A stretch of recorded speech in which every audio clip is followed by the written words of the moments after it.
Pramod Borua is a power hunger, not a public servant. We are the public servant. Pramod Borua is a power hunger. मानोना बिथाङा MCLA जानानै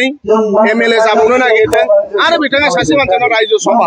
दा इउपिपिएलआव गोबां दैदेनगिरि दङ इउपिपिएलनि दैदेनगिरिफोरनि खोथाखौ बिथाङा सानाखै गावनि इन्डिभिजुवेलनि खोथाखौ सानदों रायजो राजानि जौगानायनि खामानि मावनायनि जेबो बिथांनाव थिरांथा थाया सासे मानसियानो जुदि एमपिबो जानो लुबैयो सासेयानो एमएलएबो जानो लुबैयो सासेयानो एमसिएलए सासेयानो पार्टीनि प्रेसिडेन्ट गाबोन समफोर गामिनि गावबुरा जाहैथोंसै सेक्रेटारि जाहैथोंसै बिसिडिसिनि मेम्बारबो जानो लुबैयो बिसिडिसिनि चेयारमेनबो जानो लुबैयो बेनो प्रमाण जे सासे एसां पावार हांगार मानसिजों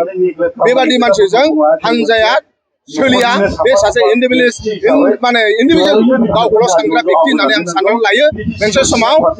जार्मानाव हिटलारा गावनो सब कुछ जाजोबनो लुबैयोमोन थिग बेबादिनो प्रमद बर' इज ए पावार हांगार नट ए पाब्लिक सार्भेन्ट दाबो जोङो रायजो राजानि अननायाव रायजो राजाजों लोगो मोननो सम मोनदों आरो रायजो राजानि थाखाय खामानि मावगासिनो दङ We are माने